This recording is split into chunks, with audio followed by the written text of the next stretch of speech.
L'humanité existe depuis des milliers d'années et elle a utilisé des navires pour tout transporter. Même à ce jour, 90% des échanges commerciaux dans le monde se font par les océans.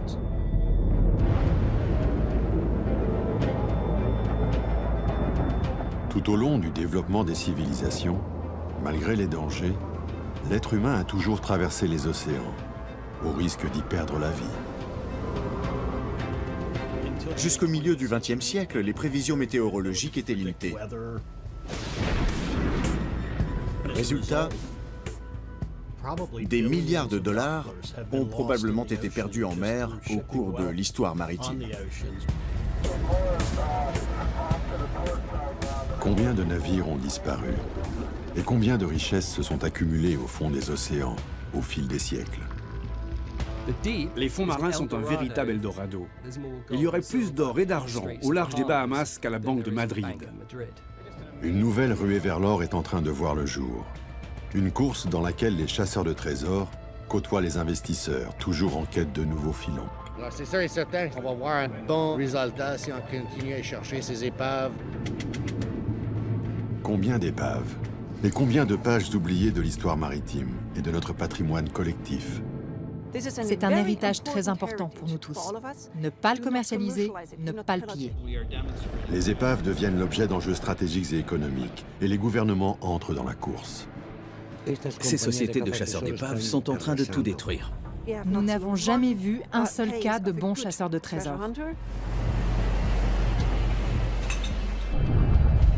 Pendant que les gardiens de l'histoire et les chasseurs de trésors s'affrontent, les épaves, elles, sont en danger.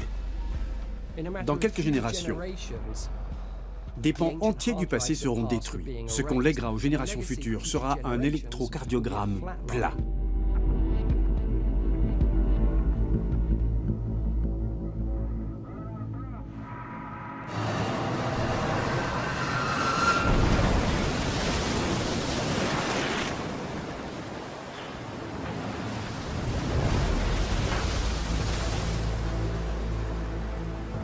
Qu'il soit dû à l'erreur humaine, à un problème technique ou encore aux caprices de la météo, le naufrage fait partie intégrante du transport maritime.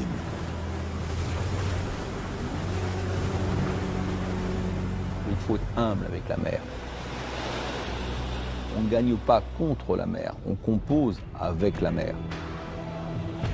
Une réalité dont on ne parle que lorsque l'incident survient près de nos côtes, ou quand c'est un navire de croisière qui est touché. Les autres naufrages, eux, restent dans l'ombre. Si vous regardez véritablement à la loupe les choses, vous avez 110, 120, 122 naufrages de gros bâtiments de plus de 300 tonneaux par an. Ce qui veut dire, rapporté au nombre de jours de l'année, vous avez un naufrage à peu près tous les 3 jours sur les mers du globe. Référence internationale en archéologie sous-marine, Michel Lourd est à la tête du DRASM. C'est le département des recherches archéologiques subaquatiques et sous-marines. Depuis près de 4 décennies, ces missions l'ont mené sur tous les océans de la planète. C'est par un bateau qu'on transporte le plus facilement des produits pondéreux et à longue distance. Donc tout au long de l'histoire de l'humanité, dès qu'on a commencé à coloniser les espaces maritimes, on est monté sur des bateaux et chacun sait que dès qu'on se met sur un bateau, il y a un risque de naufrage. Ce que l'on sait, c'est que dans toutes les zones où nous travaillons, le fond de la mer est jonché d'épaves, et évidemment d'autant plus dans les zones qui ont connu un grand trafic maritime. Plus la belligérance en mer, les navires de guerre, etc. Il y a des épaves sur toute la planète.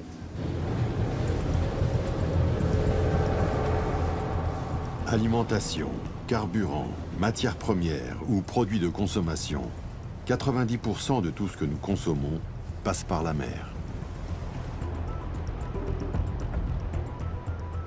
60 000 navires, qui sont le flux sanguin du commerce international et qui empruntent des routes maritimes tracées au fil des siècles.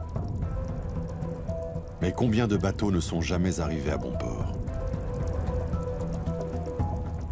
Il est très difficile de connaître précisément la quantité de richesses perdues dans une zone géographique définie. Mais on peut l'estimer en considérant les grandes puissances de l'histoire coloniale.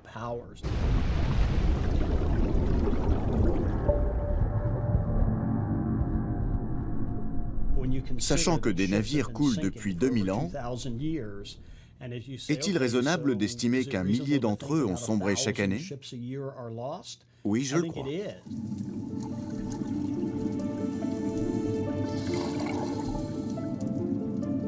Récemment, dans une initiative visant à cartographier l'intégralité du plancher océanique, les 195 pays membres de l'UNESCO se sont unis pour mener l'enquête. Et ils ont avancé une estimation. Il y aurait 3 millions d'épaves dans le monde. Il pourrait y en avoir plus ou beaucoup moins. Il est difficile de savoir si elles sont encore là, s'il en reste quelque chose. Beaucoup de navires ont coulé sans qu'ils soient consignés. 3 millions, c'est une bonne estimation, oui. Mais c'est approximatif. Peut-être moins ou peut-être plus. Pour beaucoup d'archéologues sous-marins, ce nombre est largement sous-estimé.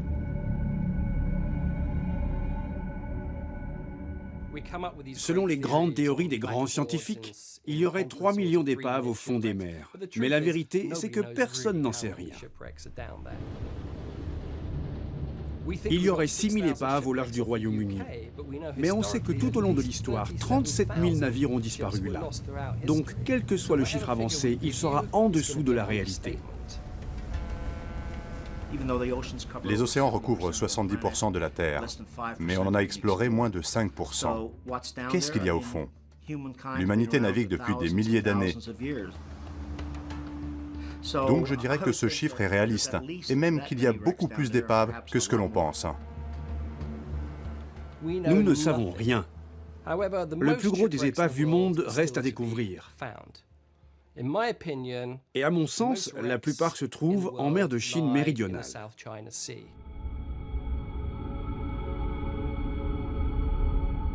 Point de passage mythique entre l'océan Pacifique et l'océan Indien, le détroit de Malacca est le couloir maritime le plus fréquenté au monde.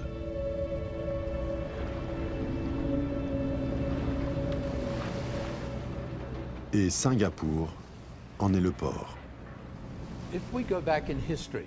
Si on regarde en arrière, tout le monde est venu faire du commerce ici. C'était déjà un pôle d'échange quand l'Europe en était encore à l'âge de pierre.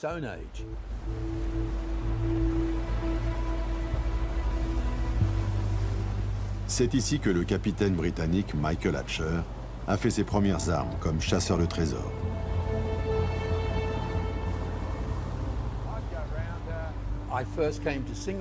Je suis venu à Singapour pour la première fois en 1973. C'est à ce moment-là que j'ai trouvé mon premier trésor. Et depuis ce jour, je suis accro.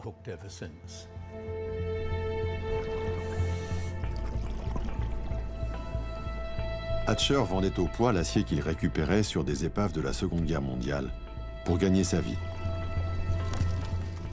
Jusqu'au jour où il est tombé par hasard sur autre chose que de l'acier.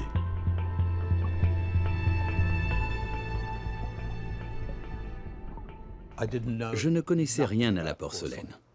J'ai rassemblé quelques pièces et je les ai apportées chez Christie's à Amsterdam. Ensuite, Christie's n'arrêtait pas de m'appeler. J'ai fini par y aller. J'ai soulevé une tasse et on m'a demandé « Avez-vous la moindre idée de ce que ça vaut ?»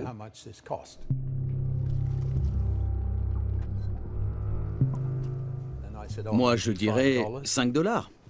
On m'a répondu « Que diriez-vous de 5 000 ?» Et là, j'ai demandé « Vous en prendriez combien ?» Et eux « Parce que vous en avez d'autres ?» Le plongeur avait découvert sans le savoir le Nanking. Une embarcation engloutie en 1750 après avoir heurté un récif corallien. Avec à son bord une véritable mine d'or. C'était la première fois qu'on avait découvert une telle quantité de porcelaine. In Amsterdam, they've been queuing round the block for hours on end just to glimpse the Nanking treasure was found 100. Aussitôt, celle qui est désormais connue comme la porcelaine de Hatcher entre dans l'histoire comme un raz-de-marée. The volume and variety of porcelain up for sale is vast. There are complete dinner services with place settings for as many as 144. Et toute la cargaison du Nankin est mise aux enchères à Amsterdam. En tout, on a repêché 27 000 pièces. En écouler autant, ça risquait de noyer le marché et de faire chuter les prix. Mais ça n'a pas été le cas. Ça a créé de l'intérêt sur le marché et cela a remis en lumière l'histoire de la porcelaine de Chine. Les 27 000 pièces de porcelaine de Chine sont vendues en quelques jours à des acheteurs venus du monde entier. Un jackpot de près de 10 millions de dollars pour Hatcher et son équipe.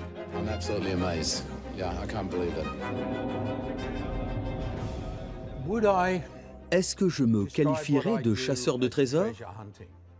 Chasseur de trésors, c'est l'appellation romantique de ce travail. À mes yeux, je récupère des cargaisons. Qu'ils s'estiment chasseurs de trésors ou sauveteurs de cargaisons, de nombreux explorateurs, appâtés par l'histoire de Hatcher, ont mis le cap vers les profondeurs, qui, selon certains experts, réservent encore beaucoup de surprises. On retrouvera des milliers d'épaves avec de riches cargaisons à leur bord. Et pour trouver les plus importantes cargaisons, il faut aller à la Havane, où convergeaient les grands galions espagnols. Il y aurait plus d'or et d'argent au large des Bahamas qu'à la Banque de Madrid.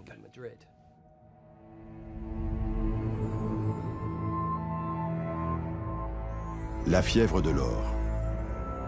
Pour le royaume d'Espagne, le XVIe siècle est le bien nommé siècle doré. Pendant plus de 150 ans, les Espagnols pillent jusque dans les tombes l'or du Nouveau Monde. Quand vous tenez dans vos mains un lingot d'or, une pièce d'argent, une émeraude ou une perle, dites-vous que vous avez là le fruit d'un génocide. Toutes ces matières ont été extraites dans des mines de Colombie, du Mexique, du Pérou, où des milliers d'esclaves indiens et africains ont été tués pour enrichir l'Espagne.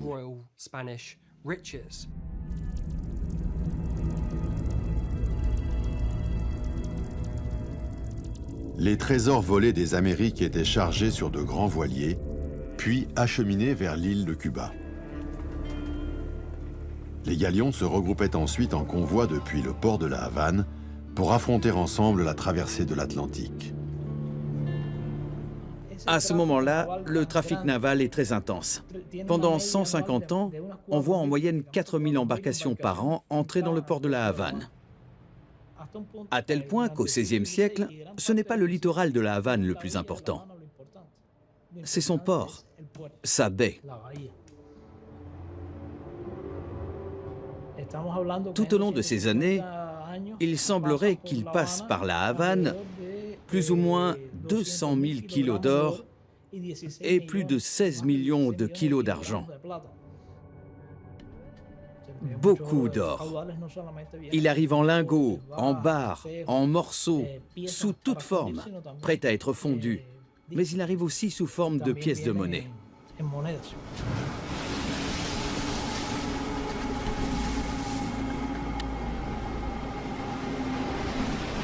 Plus de 3000 épaves reposent sur les fonds marins à proximité de l'île.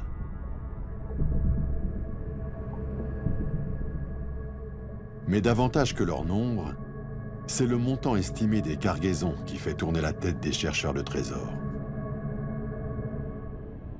Cuba est l'exemple type d'un pays où la probabilité de récupérer des richesses est énorme.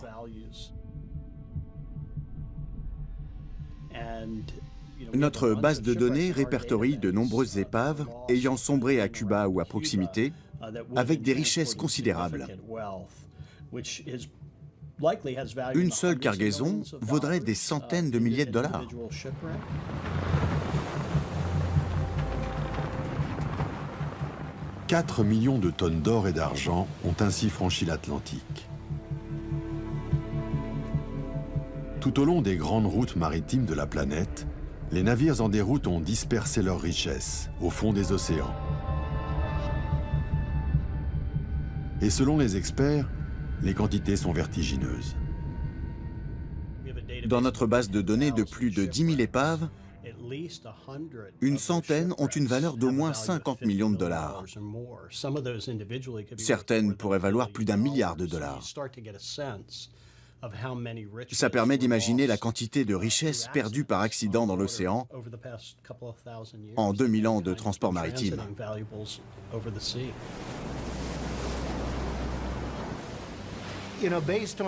D'après les sources historiques et les données que j'ai pu consulter, un tiers de l'or, de l'argent et des autres métaux et pierres précieuses appartenant aux hommes a été perdu en mer.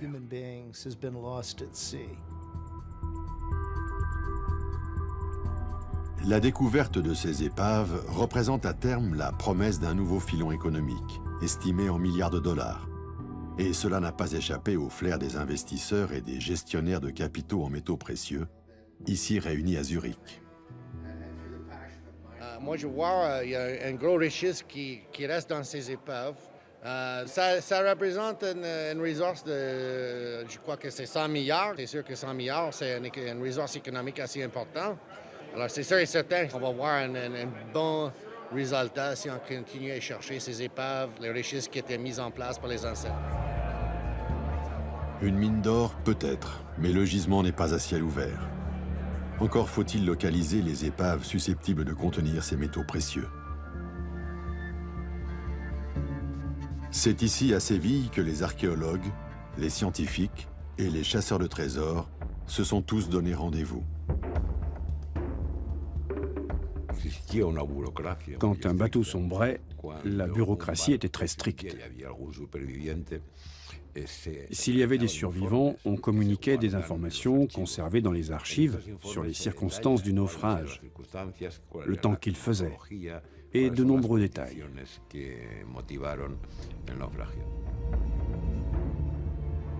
Le bâtiment des Archives générales des Indes abrite 9 km linéaires de précieux registres, dans lesquels sont répertoriés tous les voyages des navires espagnols. 10% de ces navires ont coulé. Mais où exactement? Car à l'époque, le positionnement GPS n'existait pas.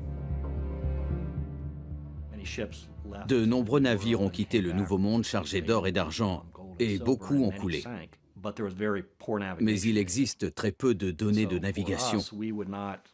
Un dossier de recherche qui dit « Le navire a quitté la Havane en 1580 et a coulé quelque part entre la Havane et l'Espagne », ce n'est pas intéressant pour nous. Ce qu'il nous faut, ce sont des données de navigation précises pour limiter la zone d'investigation et que ça reste rentable.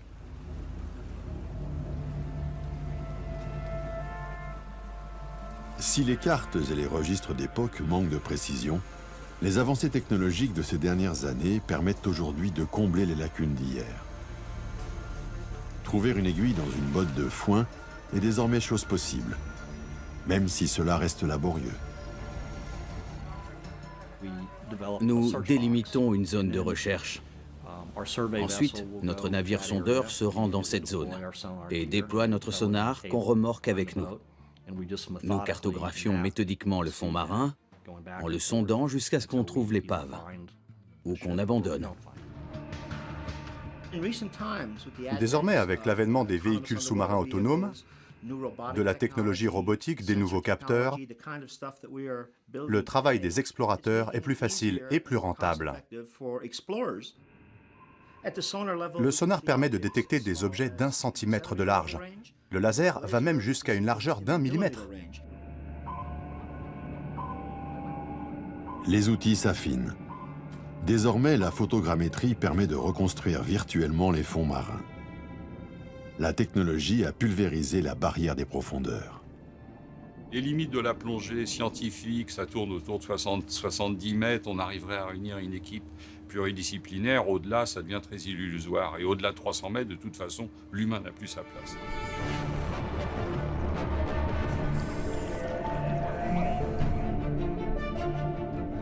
Aujourd'hui, on est arrivé, je dirais, presque à la science-fiction du passé.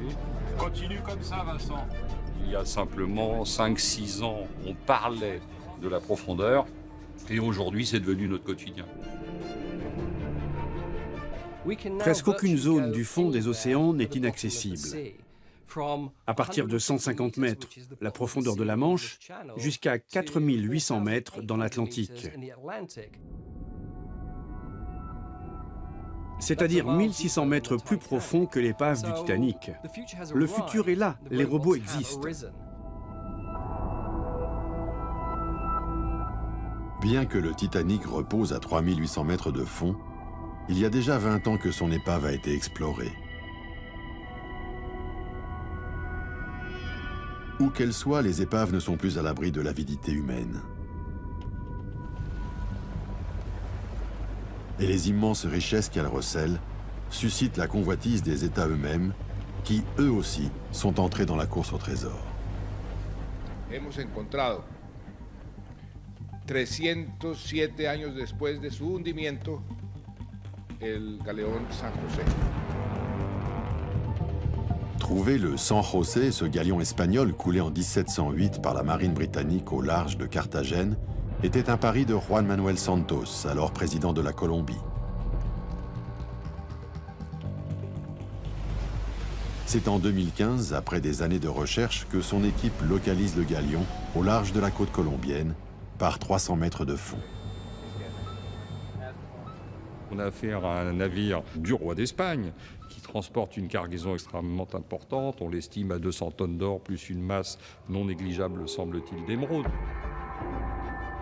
Des émeraudes de Colombie, de l'or provenant des mines du Pérou. Sous les débris, les canons et les amphores. 17 milliards de dollars attendent patiemment le gouvernement colombien. C'est le plus gros trésor jamais trouvé. Le gouvernement de Colombie a d'une part annoncé qu'il avait l'intention de faire une fouille de cette épave qui soit exemplaire. Proteger el patrimonio cultural de Colombia. En tout cas, le gouvernement dit « je veux réunir la meilleure équipe du monde pour faire cette fouille ». Et en même temps, il se rapproche de chasseurs de trésors américains en leur disant « il faudrait que vous réunissiez l'équipe ». Donc là, il y a quand même un petit gap, pour ne pas dire plus, entre la prétention scientifique et de confier le dossier à des chasseurs d'épaves qui n'ont aucune vocation à faire de la recherche scientifique. Aujourd'hui, le San José repose toujours à 300 mètres de fond. Le gouvernement n'a pas les moyens de financer les opérations de renflouement. Pour récupérer ce trésor, il se verrait dans l'obligation de faire appel à des sociétés privées et de payer leurs services en leur cédant une partie de la cargaison.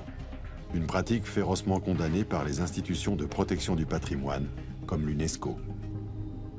Ces États s'apercevront que ce n'est pas une bonne solution. Nous n'avons jamais vu un seul cas de bon chasseur de trésors. Au mieux, ils gagnent de l'argent. Et dans le pire des cas, rien. Quoi qu'il en soit, le patrimoine est détruit et il se retrouve les mains vides. Le financement des opérations qui permettent de récupérer les cargaisons immergées est un véritable dilemme. Une bataille qui oppose d'un côté les chasseurs de trésors et leurs éventuels partenaires, et de l'autre les gardiens du patrimoine maritime.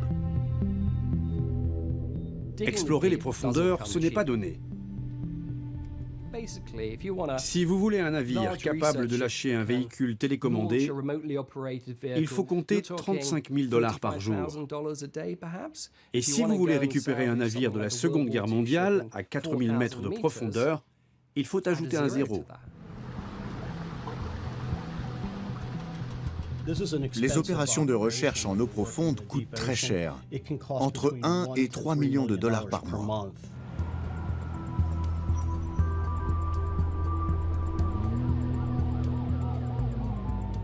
Des millions de dollars. C'est le prix du ticket d'entrée dans la course au trésor. Un prix que seules des sociétés comme Odyssey Marine Exploration peuvent se permettre. Basé à Tampa, en Floride et coté en bourse, Odyssey est un des poids lourds de la récupération de métaux précieux. Odyssey Marine Exploration prospère dans l'exploration marine depuis 1994. Pendant les 20 premières années, l'entreprise s'est concentrée sur la recherche d'épaves contenant des cargaisons en bon état et pouvant être revendues. Odyssey a déjà touché le jackpot.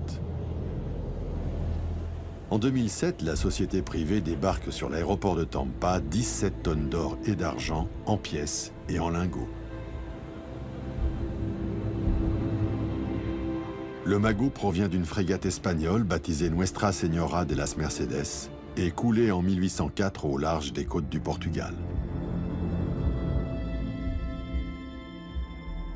Ils l'ont fouillé et ont ramené en Amérique pour 500 millions de dollars. En pièces d'argent, il y a quelque chose comme 590 000 pièces. La cargaison de la frégate Mercedes est alors le plus grand trésor jamais remonté à la surface.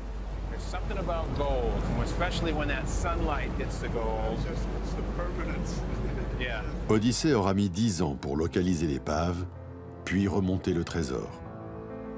C'est une prouesse technique et le début d'une bataille judiciaire sans précédent. Et ces gens s'empressent de faire valoir auprès du tribunal de Tampa, en Floride, leur droit à la propriété de l'épave, espérant que, de toute évidence, un juge américain va dire « Mais bien sûr, messieurs, vous l'avez trouvé dans les eaux internationales, c'est à vous ». Ça ne va pas se passer de façon aussi simple. What Odyssey has done is morally and legally unacceptable. The treasure hunters were required to return every single coin and other artifact they had taken. L'Espagne revendique finalement le butin. Les autorités madrilènes déclarent la frégate Mercedes patrimoine historique, tout en soulignant le caractère militaire du bateau, coulé lors d'un combat contre une frégate britannique. Le gouvernement espagnol a présenté un recours devant les tribunaux des États-Unis contre cette société de chasseurs d'épaves, parce que c'était une frégate, un navire de l'État, et par conséquent, le bateau et son contenu appartenaient à l'Espagne. Au terme de 5 années de procès, la Cour suprême des États-Unis condamne la société Odyssée à livrer la totalité du trésor à l'Espagne.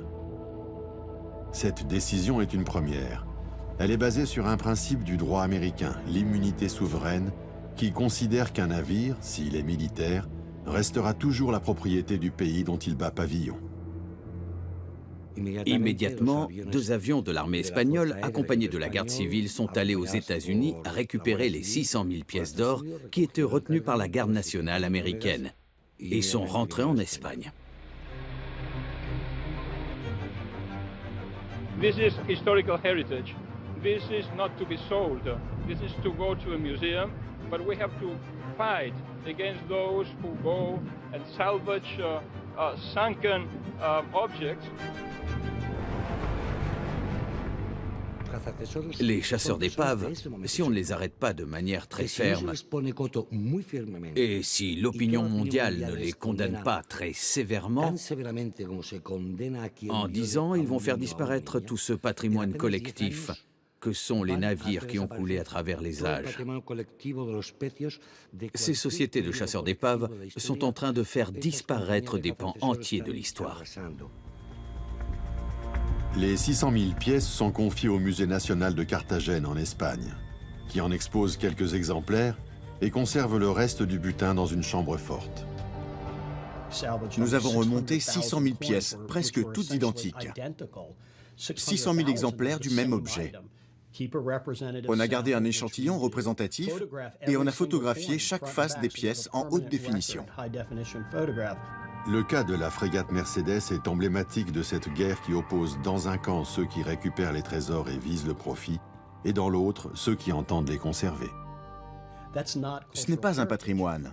Ces biens ont été fabriqués dans un but commercial. Ils n'ont pas été vendus car ils ont coulé accidentellement.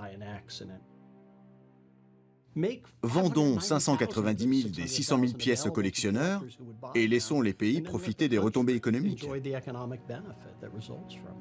Pourquoi ne pas vendre une partie pour financer par exemple de nouvelles explorations? Ces pièces sont toutes semblables. Tout à fait, mon cher ami. Les 600 000 pièces d'or de la frégate Mercedes, ou autre navire espagnol ou français, valent beaucoup d'argent. Moi, ce que je vous suggère, c'est de vendre tous les tableaux du Louvre, en commençant par la Joconde. Et je propose que des 8 colonnes de la Madeleine, on en vende 7, parce qu'elles se répètent, après tout. Les chapiteaux sont identiques. Soyons sérieux, c'est une question inconcevable pour un musée national. Ce raisonnement-là, on peut le faire d'ailleurs sur tout. Je n'ai pas besoin de 10 plats de porcelaine de Chine très similaires ou identiques. Vous en gardez un, j'en vends le reste, etc. Et non, on voit bien que cette machine, ce raisonnement, et ça, partout ça a été appliqué, c'est parti dans des déviances. Quand on sait que c'est une opération commerciale en disant on va préserver un pan de l'histoire, en réalité, ce pan de l'histoire se réduit à la portion congrue, c'est-à-dire la portion qui n'a aucune valeur, qui est la moins intéressante, la plus abîmée, et tout le reste est négocié parce que ça a une valeur.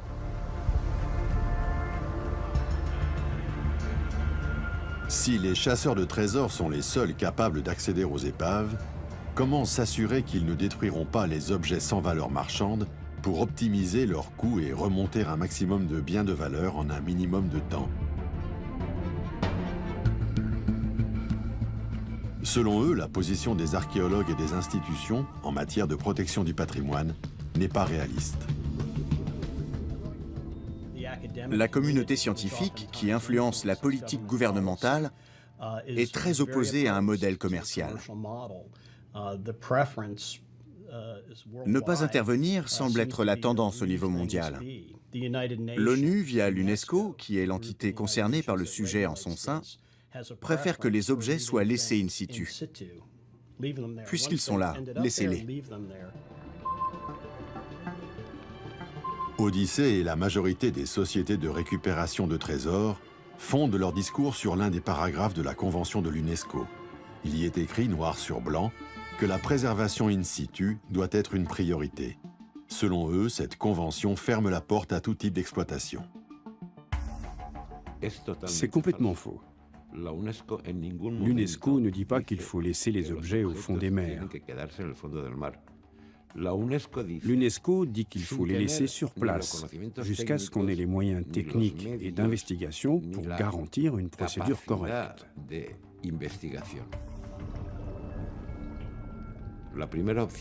Laisser tout sur place, former une équipe, disposer des moyens techniques, réunir suffisamment d'argent, avoir les laboratoires de conservation et de restauration adéquats.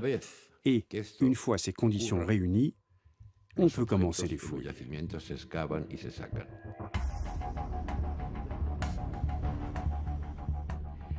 La Convention dit « Laissez le patrimoine culturel subaquatique où il est si vous n'avez pas de projet solide ». Récupérer des cargaisons immergées est aujourd'hui possible, mais selon un protocole de préservation encadré et contrôlé par les archéologues de l'UNESCO. Et une fois remonté, ne rien vendre. Depuis qu'il peut plonger, l'homme recherche des trésors. Il s'en empare et les déverse sur les marchés. Beaucoup d'objets se sont perdus. Il faut préserver ce patrimoine pour l'avenir, pour l'humanité. Ce patrimoine subaquatique est essentiel. Toutes les traces que l'humanité a laissées dans les océans. Il faut les protéger, ne pas les vendre, ne pas les piller, des principes éthiques. Cette proposition pose un problème. Qui va payer? Est-ce que ce sont les contribuables? Les gens ont d'autres besoins que la mise en lumière d'un patrimoine culturel. Tous les pays du monde ont des problèmes plus urgents à financer que la récupération d'épaves ou la restitution d'un héritage culturel. Mais je pense qu'il pourrait exister un modèle qui comporterait un aspect commercial et où tout ce qui a trait à l'archéologie, à l'histoire et aux connaissances universitaires pourrait être à la fois préservé et présenté.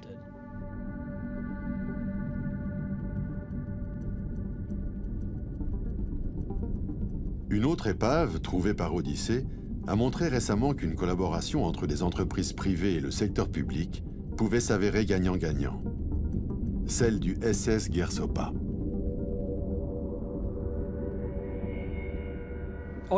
Odyssey avait un contrat avec le gouvernement britannique pour récupérer l'argent à bord du SS Gersopa. Le Gersopa était un bateau de commerce anglais qui naviguait en 1941. Il regagnait le Royaume-Uni depuis l'Inde avec 110 tonnes d'argent pour l'hôtel des monnaies de Londres. En effet, on manquait de monnaie, il fallait soutenir l'économie de guerre. Arrivé au large des côtes irlandaises, le SS Gersopa est à court de carburant. Contraint d'abandonner le convoi qui assurait sa protection, il est torpillé et coulé par un sous-marin allemand le 17 février 1941.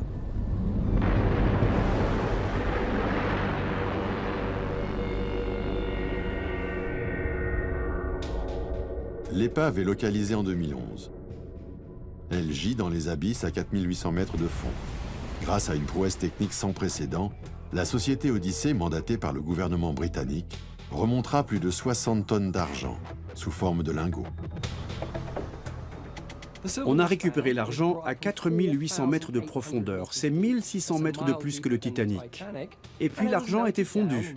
Le gouvernement a eu sa part et Odyssey aussi. 3000 lingots, soit un total de 210 millions de dollars.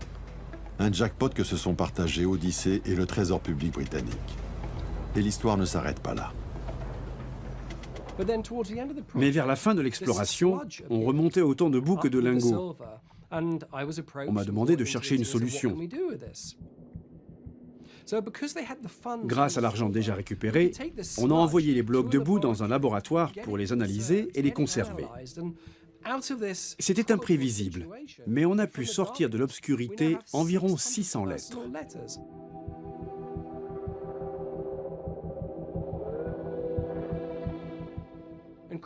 Des cartes de vœux, des documents commerciaux et des chèques. Ces courriers avaient été envoyés par des officiers britanniques à leurs épouses, par des missionnaires ou par des enseignants du Raj à la fin de l'année 1940, à l'intention de leurs proches. Ces documents sont des instantanés de la vie des Britanniques en Inde, destinés aux familles restées au Royaume-Uni.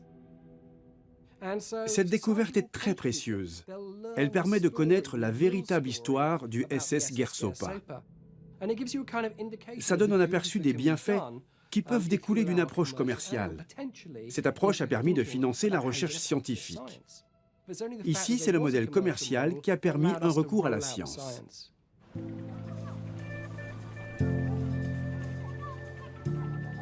La collaboration publique-privée fait aussi ses preuves dans certains pays d'Asie du Sud-Est, comme l'Indonésie et la Malaisie, où traditionnellement les chasseurs de trésors partagent leur butin avec le gouvernement.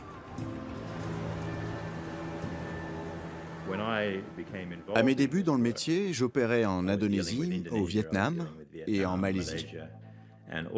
Ces pays avaient pour politique de former des partenariats avec le privé. Le gouvernement prenait 50% et l'entreprise gardait le reste. Un échantillon représentatif était conservé pour les musées, mais le plus gros pouvait être mis en vente.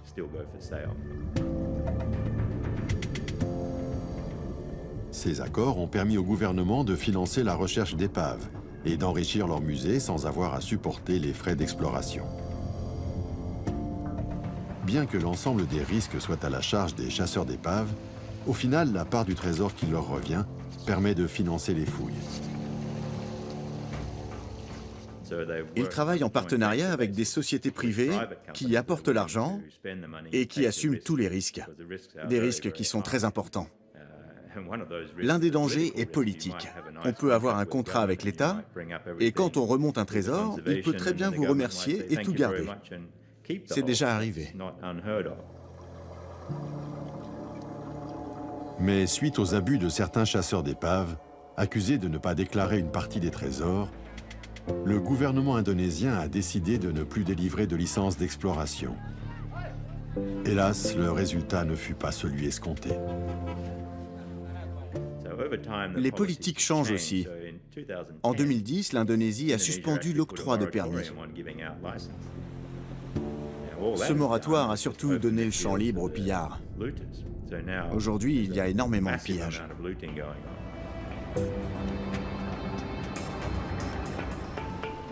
Pour les pêcheurs de la région, remonter quelques assiettes de porcelaine et les vendre pour une poignée de dollars est une source de revenus comme une autre.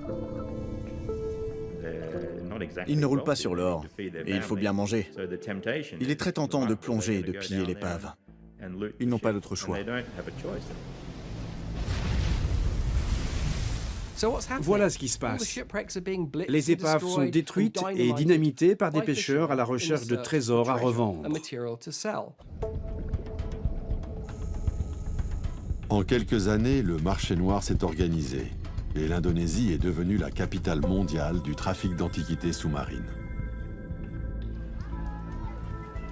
Quand quelqu'un nous envoie des photos en disant « Tiens, j'ai vu ça, on me l'a proposé à la vente », on le voit. Donc il y a nécessairement, s'il y a le produit à la vente, c'est qu'il y a un pillage et il y a un trafic. Très difficile, malheureusement, d'en estimer l'importance. Ce trafic a entraîné la destruction de centaines d'épaves et enrichi des organisations criminelles. Ces dernières achètent tout ce que les pêcheurs récoltent, puis revendent porcelaine et autres vestiges à prix d'or à des collectionneurs peu scrupuleux. Une fois sur le marché, l'origine de ces objets devient indétectable. C'est l'UNESCO, chacun le sait, n'a pas les moyens financiers de faire la police de toutes les épaves maritimes du monde. D'ailleurs, comment protéger toutes les épaves, où qu'elles soient dans le monde? Il faudrait mettre un mirador avec un gendarme sur chacune d'entre elles. Qu'est-ce qu'on peut faire? Il n'y a que deux moyens. La protection active, grâce aux forces de police et aux forces de l'armée nationale, et la protection passive, qui consiste à installer au fond des mers des grands coffres, les strongbox, ou des treillis métalliques qui empêchent de pénétrer dans les zones à protéger. Mais cette deuxième option est très compliquée à mettre en œuvre dans les eaux profondes.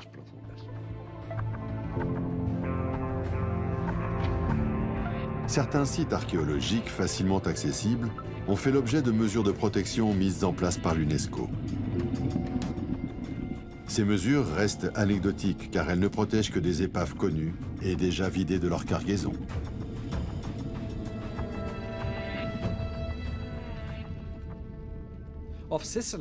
Au large de la Sicile, on place des caméras sous-marines sur des épaves puniques et romaines pour surveiller les chalutiers qui passent dans le secteur.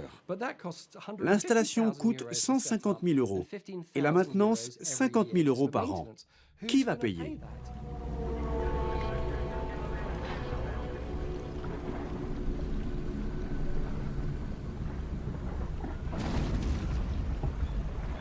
Alors que les institutions et les chasseurs de trésors se refusent à collaborer, certaines épaves deviennent l'objet de batailles géopolitiques. Cette fois, le trésor n'est plus ce que l'épave contient, mais son emplacement. L'épave a été très longtemps appréhendée comme une page d'histoire immergée de l'humanité qui méritait d'être protégée, étudiée, valorisée. Et puis tout d'un coup, l'épave peut encore avoir une autre valeur. C'est comme si on avait planté un pavillon sur la banquise en disant « le pôle Nord est à moi parce que j'y ai mis mon drapeau ».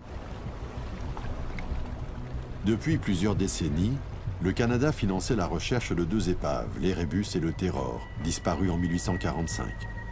L'expédition de John Franklin avait pour objectif de relier l'Atlantique au Pacifique en passant par le nord du Canada. La mission a tourné court lorsque ces deux bateaux furent broyés par les glaces. Les bateaux ont coulé, personne ne savait où. Il y avait des rumeurs et des témoignages chez les Inuits. Récemment, les Canadiens ont trouvé deux épaves emblématiques, le HMS Erebus et le HMS Terror.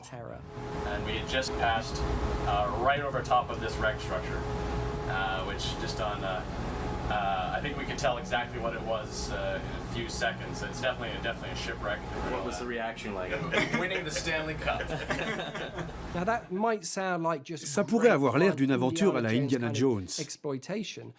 Mais le Premier ministre canadien Harper s'est donné pour mission de retrouver ces épaves légendaires. It is about more than solving an age-old Canadian-British world mystery. Le Canada avait marqué l'emplacement. Les épaves sont là, cette zone est à nous.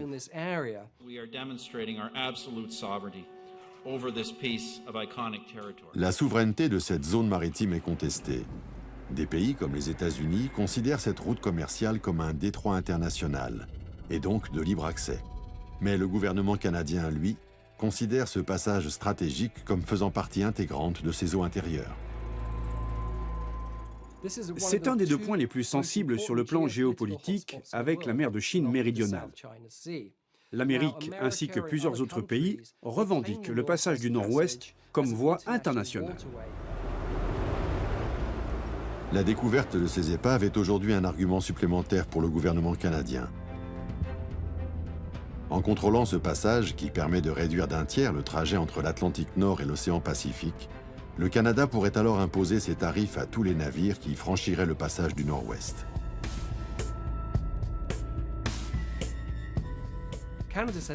Si le Canada dit que c'est une mer intérieure, alors il peut contrôler le fret et toute la navigation jusqu'en Extrême-Orient. Cette voie permet de gagner des semaines, voire des mois. À cause du changement climatique, les icebergs fondent. Pour la première fois, on sait qu'on peut naviguer d'un bout à l'autre du passage du Nord-Ouest. On va aussi avoir accès aux îles alentours. Ces îles regorgent de richesses. Il y a par exemple un gisement de fer qui pourrait injecter des milliards dans l'économie canadienne. Des milliards de dollars. Sans compter les potentielles réserves de pétrole et de gaz naturel. Des gisements pratiquement inexploités, qui comptent respectivement pour 15 et 30% des réserves planétaires. La recherche de l'expédition Franklin n'est pas seulement une exploration sous-marine. C'est une affaire de gros sous. Convoitées pour leur cargaison ou leur position stratégique, les épaves représentent désormais un enjeu majeur. Ces vestiges du passé sont aujourd'hui au cœur d'un conflit en eau profonde. Et si le fossé se creuse entre les différentes parties, sous la surface, les épaves sont à la merci du temps qui passe. Avec le temps, tout ce qui gît au fond des océans va se décomposer entièrement. Les objets, le navire lui-même, la cargaison, tout ça, au fil du temps, va finir par être dissous par le milieu océanique. Il ne restera plus rien à découvrir.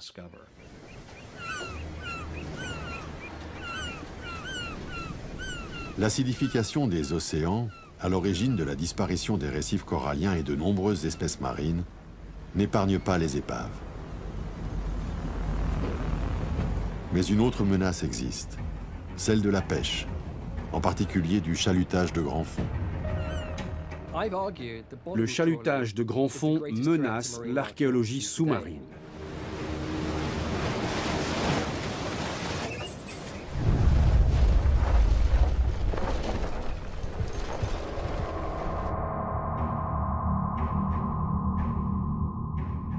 Certains pays militent pour que 30% des océans soient protégés de la pêche industrielle par la création de grandes réserves marines.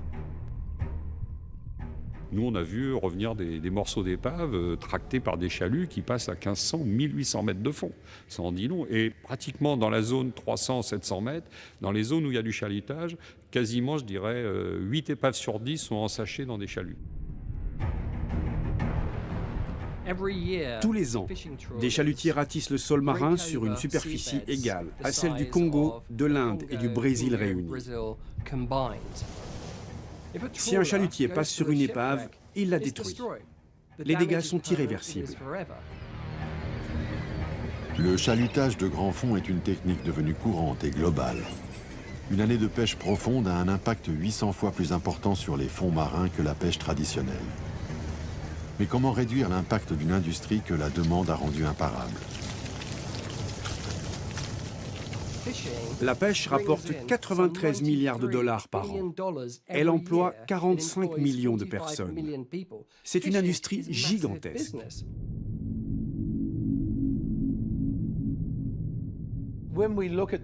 D'après les textes de loi des Nations Unies, les épaves sont protégées.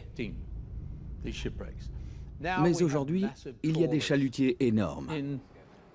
D'ici 100 ans, il est possible que toutes les épaves soient détruites à cause de ces navires de pêche qui deviennent de plus en plus performants.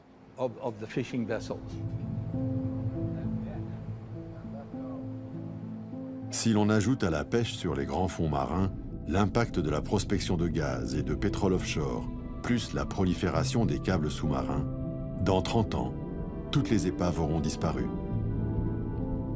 Toutes ces épaves, c'est des thrillers, c'est des livres policiers. Si vous commencez à en arracher une page toutes les 5 ou 7 pages, quand vous arrivez à la fin du livre, vous ne comprendrez plus rien à l'intrigue. Donc protéger toutes les pages, c'est la seule manière de comprendre la fin du roman.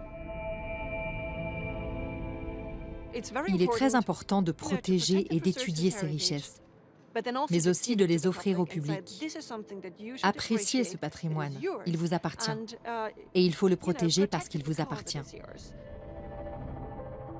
Qui va payer pour tout ça? Il faut être réaliste et avoir des modèles solides. Je ne dis pas que vendre ce qu'on trouve, c'est le bon modèle, mais il faut tout envisager et faire preuve d'inventivité. La seule solution pour protéger les épaves, c'est de travailler avec le gouvernement. C'est ce que l'on nous encourage à faire. Et c'est ce que je fais. Il faut les remonter pour tout le monde, pour l'humanité, pour chacun d'entre nous.